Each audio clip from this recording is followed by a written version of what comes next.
আবার দাঁড়িয়ে আছো কেন গো সুধীর? সূর্য তো মাথার উপর এসে গেল, শুধু দাঁড়িয়ে থাকলে কি পেটে ভাত জুটবে? পেট পেট তো কবেই ভরানো ছেড়ে দিয়েছে কমলা। এখন তো শুধু স্বপ্ন ভরাচ্ছি। জানো কাল রাতে কি দেখলাম?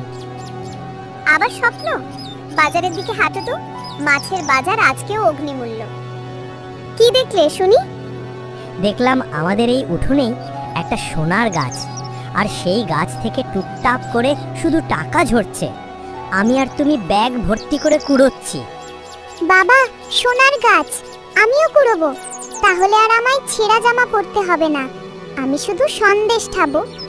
তোমার বাবা তো এভাবেই আমাদের জীবনে শুধু সন্দেশ দেবেন। ওটা স্বপ্নেই থাকে সুধীর, বাস্তবে তো শুধু বাঁশের বেড়া আর ভাঙা কুড়ে ঘর, আর তার উপর ধরনী শেঠের ধার। কালকে লোকটা এসে যা কথা শুনিয়ে গেল, ভুলে গেলে? আরে ভুলবো কেন? লোকটা যেন আমাদের ঘাড়ের ওপর জম হয়ে চেপে আছে, কিন্তু আমি ঠিক কোনো একটা উপায় বের করবই কমলা। এই হাতেই তো মাটি ফলাই, শুধু একটু সুযোগের অপেক্ষা। সুধীরের প্রতিবেশী হাই তুলতে তুলতে আলস্য ভরা চোখে তাদের উঠোনে এসে দাঁড়ায়। কিরে সুধীর, এত সকালে কিসের স্বপ্ন সভা? ওহো, সোনার গাছ। সুধীর আর তার স্বপ্নের সোনার গাছ, এভাবেই কাটাবি জীবন। আরে হেমন্ত, আয় বস। সংসারের চিন্তা, ধরনী শেঠকে দিয়ে কি যে করি। ধরনী শেঠ, লোকটার নাম শুনলেই আমার পেট গোলায়। কাল আমার পুকুর পাড়ের জায়গাটাও নাকি উনি সস্তায় কিনে নিচ্ছেন। সব তো লোকটা লুটে পুটে নেবে। লুটে পুটে নেবে কেন? তোমরা যদি মুখ বুজে থাকো। সুধীর, তুমি এসব বাজে কথা না শুনে যাও তো বাজারে, দেরি হয়ে যাচ্ছে। হ্যাঁ যাচ্ছি, তবে দেখিস কমলা, এই সুধীর একদিন গ্রামের সবচেয়ে ধনী হবে, আর এই ধরনী শেঠ আমার কাছে হাত পাতবে। এটা আমার স্বপ্ন, আর স্বপ্ন একদিন সত্যি হবেই। বাবা, তুমি পারবে। সুধীর হেসে বাজারের দিকে রওনা হয়। কমলা মুচকি হাসে। হেমন্ত হতাশ চোখে সুধীরের চলে যাওয়ার দিকে তাকিয়ে থাকে।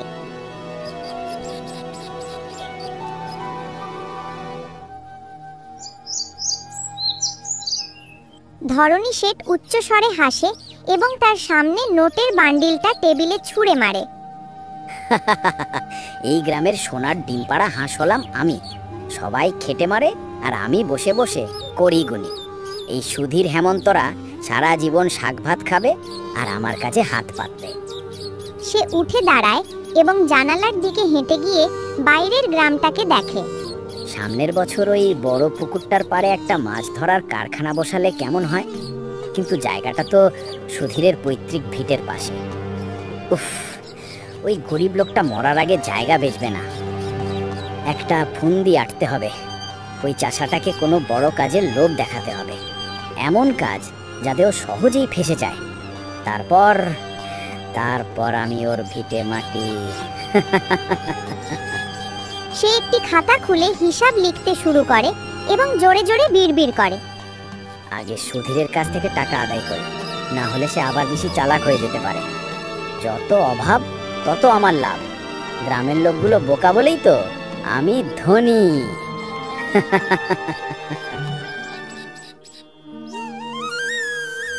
সুধীর কোদাল চালাচ্ছে, তার কপালে ঘাম। হেমন্ত কোদাল পাশে রেখে একটি গাছের নিচে বসে ঢিল ছুঁড়ছে। আরে হেমন্ত, কাজ করছিস না যে? দুপুরে বাড়ি ফিরবি না? সব কাজ আমার ওপর ফেলে রেখেছিস। আর বলিস না সুধীর, এই গরমে কাজ করা যায়? তাছাড়া কাজ করে কি লাভ? যত কাজ করি ধরনী শেঠের ধার তত বাড়ে। এভাবে হতাশ হলে চলে? তোর ওই আলস্যের জন্যই তো ধরনী শেঠ সুযোগ পায়। দেখিস, আমি একটা নতুন কাজ খুঁজবো, বড় কাজ। আমার স্বপ্ন তোকে মনে আছে? সোনার গাছের স্বপ্ন। স্বপ্ন দেখ, আর এদিকে তোর ভিটের পাশে আমার পুকুর পাড়টা ধরনী শেঠ হাতিয়ে নিচ্ছে। আমার মতো তুইও কিছুদিনের মধ্যে পথে নামবি। কি বললি? তোর পুকুর পাড়? কেন? তুই তো বেচিসনি। না, ও লোক নাকি আমাকে মিথ্যে দেনার দায় ফাঁসিয়েছে। সে নাকি একটা সই করিয়ে নিয়েছে আমার অজ্ঞাতে। আমি কিচ্ছু জানতাম না। সুধীর চিন্তায় পড়ে যায়।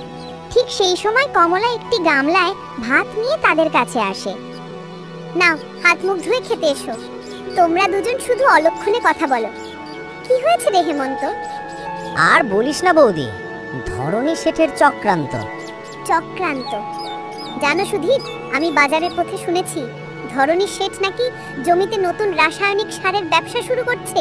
তাতে নাকি 3 গুণ ফসল ফলে। 3 গুণ ফসল? উফ, এইটাই তো সুযোগ। হ্যাঁ, ধরনী শেঠের ব্যবসার ধারে কাছেও যাস না, ও শুধু ফাঁদ পাতে। হেমন্তের মতো ভেবো না, সুযোগ সবাই পায় না, কিন্তু সাবধান থেকো, লোভ যেন তোমার বুদ্ধিকে গ্রাস না করে। আমি তোমার পাশে আছি। ঠিক বলেছ কমলা, এইবার আমি ধরনী শেঠের সঙ্গে মুখোমুখি লড়ব, তবে স্বপ্নের সোনার গাছ নয়, নিজের শ্রমের ফসল ফলিয়ে। সুধীর উৎসাহের সঙ্গে আবার কোদাল হাতে নেয়। কমলা মুচকি হাসে। হেমন্ত দ্বিধা নিয়ে তাদের দিকে তাকায়।